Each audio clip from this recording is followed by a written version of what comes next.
अस्सलाम वालेकुम, मैं हूं फैसल अली और आप मेरा यूट्यूब चैनल देख रहे हैं। साउथ चाइना सी का मसला जो है वो एक ऐसा क्रिटिकल इशू है जो आए रोज़ उसमें नई से नई डेवलपमेंट सामने आ रही होती है। और इस वक्त चाइना और ताइवान दो ऐसे ममालिक हैं जो रवायती हरीफ भी हैं। हमेशा से इनका तनाज़ा रहा है। चाइना कभी भी ये मानने को तैयार नहीं हुआ कि वो ताइवान को एक इंडिपेंडेंट स्टेट करार दे और उसको कंसीडर करे। इस एतबार से इन दोनों मालिक में बड़ी कशीदगी रही है और सबसे ज़्यादा चाइना की जानिब से ताइवान को जो डराने और धमकाने की एक पॉलिसी रही है उसमें एक बड़ी डेवलपमेंट इस वक्त आ रही है, जब चाइना के 4 फाइटर जेट्स जो हैं उन्होंने एक बार फिर बड़ी वायलेशन की है ताइवान की बाउंड्रीज़ की, ताइवान के बॉर्डर की और ताइवान के एयर स्पेस को जो है वो वायलेट किया है, जिसके जवाब में ताइवान का भी एक बड़ा रिएक्शन सामने आया है। ताइवान का जो एयर डिफेंस सिस्टम है और जो इनकी इंटेलिजेंस है, इनने फाइनली एक पॉलिसी मरतब कर लिया है, फाइनलाइज़ कर दिया है कि अब किस तरह से चाइना से निपटना है। इस तमाम मामले पर आपको बताएंगे। इससे पहले हम आगे बढ़ें, अगर आप हमारे चैनल पर नए हैं तो चैनल को सब्सक्राइब करें, वीडियो को लाइक करें और बेल आइकन ज़रूर दबाएं ताकि आप आने वाली अपडेट से आगाह रह सकें और अपने फीडबैक से ज़रूर आगाह करें। इंतहाई अहम और बड़ी डेवलपमेंट है क्योंकि गुज़श्ता वीडियोज़ में जो साउथ चाइना सी के हवाले से हमने बनाई और आप हमारे चैनल पर मुलाहिज़ा कर सकते हैं, हम ये आपको बताते आए हैं कि साउथ चाइना सी एक ऐसा मसला है जहाँ चाइना 9 ऐसे पॉइंट्स हैं जिनको क्लेम करता आया है कि ये तमाम वो इलाका है जो चाइना का है और इसके इर्द गिर्द जो ममालिक हैं, ताइवान है, वियतनाम है, मलेशिया, इंडोनेशिया जैसे मालिक हैं, ये ममालिक जो है ये हमेशा से ही चाइना से अपने हुकूक की खिलाफ वर्जी और अपनी जो इनका एक कोस्टल लाइन्स है उनकी वायलेशन का मुतालबा करता आया है, एहतजाज करता है कि चाइना इनकी जो कोस्ट लाइन है, कोस्टल एरिया है, जो समुद्री हदूद है, उसकी खिलाफ वर्जी करके यहाँ पर कब्ज़ा जमाए बैठा है। लेकिन चाइना की जानब से एक ही उसूली बात की जाती है, वो ये कहता है कि जी ये तमाम इलाका एक मखसूस जो चाइना का माइंड सेट है उसके अतबार से चाइना का ही है। अब ये साउथ चाइना सी का जो इलाका है एक बड़े पैमाने पर यहाँ से ट्रेड होता है और यहाँ पर इंटरनेशनल फ्री वाटर्स भी हैं, यानी कि इंटरनेशनली समंदर का वो हिस्सा जहाँ से इंटरनेशनल ट्रेड गुजरती है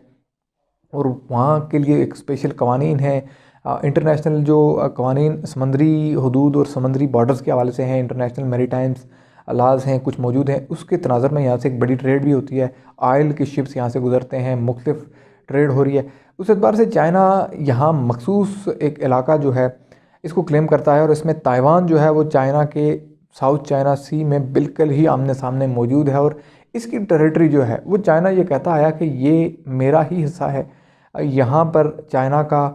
कंट्रोल रहा है एक बड़े अरसे तक और यहाँ पर अब जो हुकूमत है वो चाइना उसको कंसिडर नहीं कर रहा।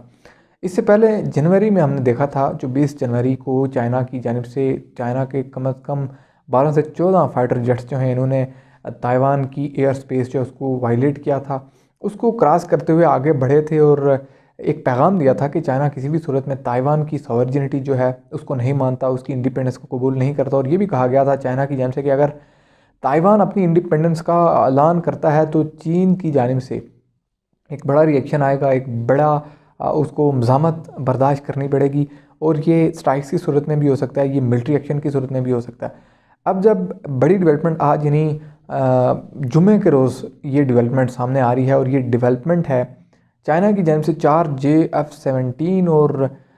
इसी तरह के 4 जदीद किस्म के फ़ाइटर जेट्स जो हैं, कुल मिला के 8 फ़ाइटर जेट्स ने एयर स्पेस जो है ताइवान का उसको वायलेट किया है, उसको क्रॉस किया है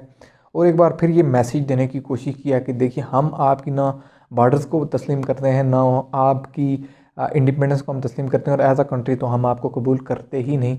इस एतबार से इंतहाई अहम और बड़ी जो यहाँ पर डेवलपमेंट आप कह सकते हैं वो ताइवान की जानिब से है। जो ताइवान ये कह रहा है, जहाँ उसकी डिफेंस मिनिस्ट्री ने वाज़ेह स्टेटमेंट सामने दी कि हमने कुछ मिसाइल्स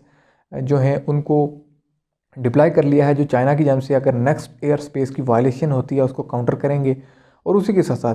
ताइवान की जो डिफेंस मिनिस्ट्री है वहाँ बड़े पैमाने पर तब्दीलियाँ भी की गई हैं। एक ऐसे इंटेलिजेंस ऑफिसर को वहाँ पर डिफेंस मिनिस्टर लगा दिया गया है जो यूनाइटेड स्टेट्स के आर्मी वार कॉलेज से ग्रेजुएट है और 1999 में ये वहाँ से ग्रेजुएट हुआ और जो बिलखुसूस टेक्निकली जो एयर स्पेस की वायलेशन के हवाले से और एयर स्ट्राइक्स और बिलखुसूस एरियल ऑपरेशंस जो होते हैं उनको सुपरवाइज़ करने के लिए वो एक्सपर्ट है। और उसके हवाले से ताइवान की गवर्नमेंट ये कह रही है कि अब ये जो हमने ऑफिशियल जो है, ये हमारा जो ऑफिसर है, ये चाइना के साथ निमटने के लिए इसके पास जो पॉलिसी है चाइना भी याद रखेगा कि किस तरह की पॉलिसी ताइवान ने मरतब दी और उसको किस तरह से डिफीट किया। ये स्टेटमेंट्स ताइवान से सामने आ रही हैं और ताइवान ये कह रहा है कि अब हमने पॉलिसी वाजे कर दिया, मिसाइल्स डिप्लॉय कर दिए हैं और अब हमें मालूम है कि हमें चाइना से कैसे निमटना है। इंतहाई अहम बात ताइवान को ये भी है, ताइवान की जो स्टेटमेंट सामने आ रही है उसमें इन्होंने ये कहा कि हम कुछ जदीद तरीन JF-17 या JF-16 की फ्लीट्स जो हैं वो यूनाइटेड स्टेट्स से लेने जा रहे हैं। कुछ मोस्ट एडवांस और जदीद तरीन सबमरीन्स जो हैं वो यूनाइटेड स्टेट्स से लेने जा रहे हैं और ये तमाम तर नए एग्रीमेंट्स यूनाइटेड स्टेट्स की नई इंतज़ामिया के साथ इसलिए होंगे क्योंकि ताइवान का एक बड़ा अलाई यूनाइटेड स्टेट्स रहा है। अगर आप जो बाइडन इंतज़ामिया से पहले ट्रंप इंतज़ामिया को देखें तो एक बड़ा फेवर हासिल रहा है ताइवान को उनकी जानिब से। बहुत से इससे पहले भी वेपन्स और आर्म्स डील्स होती रही हैं क्योंकि ये जो ताइवान का इलाका है ये साउथ चाइना सी के इंतहाई ऊपर वाले हिस्से में वाक़ है और यहाँ का क्योंकि ताइवान चारों तरफ से साउथ चाइना सी में घिरा हुआ है तो यहाँ की जो टेरिटरियल लिमिट्स हैं, जो ताइवान की कोस्ट लाइन है, एक बड़ी कोस्ट लाइन ज़ाहिर है वहाँ इसको चाइना के साथ मुकाबला है। न सिर्फ फ़ज़ाई हदूद बल्कि समुद्री हदूद में भी इसको बराह रास्त चाइना के साथ मुकाबला करना पड़ता है। इस एतबार से इसने अपनी सब मरीन टेक्नोलॉजी जो है, जो वारशिप्स हैं, जो इसकी नेवी है उसको स्ट्रांग करने के लिए यूनाइटेड स्टेट्स का एक बड़ा इसको सपोर्ट हासिल रही है। अब अहम तरीन डेवलपमेंट ये है जब ताइवान की गवर्नमेंट ऑफिशियली ये कह रही है कि हम यूनाइटेड स्टेट्स से JF-16 और उसके साथ साथ कुछ जदीद तरीन सबमरीन्स लेने जा रहे हैं और हमारा मकसद है, ताइवान का मकसद वाज़ेह है और हमारा एक ही मकसद है और ये वो है कि हम चाइना की जो जारियत है, उसके जो जंगी अज़ाइम हैं और उसकी वजह से जो मुमकिना रिएक्शन है उसका मुकाबला कर सकें। ये एक बड़ी और क्लियर और इंतहाई बोल्ड स्टेटमेंट है जो इस वक्त सामने आ रही है। इस अहम तरीन डेवलपमेंट के हवाले से अहम ये भी है कि क्योंकि इस वक्त चाइना और यूनाइटेड स्टेट्स के दरमियान एक ट्रेड वार है, यकीनी तौर पर एक बड़ी सर्द जंग आप जिसको कह सकते हैं, ट्रेड की दुनिया में आगे बढ़ने की जंग है, सुपर पावर कहलवाने की जंग है। उस एतबार से यूनाइटेड स्टेट्स हमेशा से ही उन ममालिक को बैक करता रहा है जो उसके बेस्ट इंटरेस्ट में हों। तो ताइवान एक ऐसा मुल्क है जो चाइना के यकीनी बेस्ट इंटरेस्ट में है क्योंकि चाइना के साथ ताइवान का एक तनाज़ा है। इस एतबार से यूनाइटेड स्टेट्स ने यकीनी तौर पर ताइवान को सपोर्ट करना है क्योंकि यूनाइटेड स्टेट्स की जो एक पॉलिसी है जो कभी बदलती नहीं है कि इसके जो रवायती हरीफ हैं ये उनके दुश्मनों को सपोर्ट करता है, जिसकी एक बड़ी एग्जांपल आपको नॉर्थ और साउथ कोरिया की सूरत में नज़र आ रही है। वहाँ पर साउथ कोरिया को किस तरह से यूनाइटेड स्टेट्स की जानिब से सपोर्ट किया जा रहा है, ये एक बड़ी एग्जांपल है। इंतहाई अहम तरीन बात इसमें जो हम मोस्टली मिडल ईस्ट के हवाले से वीडियोज़ बना रहे होते हैं, चाइना और ताइवान का मसला समझने के लिए बहुत आसान आपको ये समझना है कि यूनाइटेड स्टेट्स उन मालिक को बैक करता है जो इसके इंटरेस्ट में हो। इसकी एक एग्जांपल इसराइल भी है जो ईरान के अगेंस्ट है, लेबनान, फ़लस्तीन और उसके साथ साथ अहम तरीन सीरिया और लेबनान, इन ममालिक के अगेंस्ट एक प्रॉपर स्ट्रेटजी प्लान करने के लिए यूनाइटेड स्टेट्स जिस तरह से इसराइल को यूटिलाइज़ कर रहा है, तो अहम तरीन यहाँ पर साउथ चाइना सी और एशिया पैसिफिक में चाइना के अगेंस्ट उसने ताइवान को सपोर्ट करना और ऐसा हो रहा है। और इसकी एग्जांपल साउथ चाइना सी में ताइवान और चीन की क्लैश में यूनाइटेड स्टेट्स की वेपन्स, आर्म्स डील्स, सबमरीन्स और JF-16 या 17 की सूरत में ताइवान को एक्सपोर्ट मुहैया करना है और कुछ नए एग्रीमेंट्स जो साइन होने वाले हैं।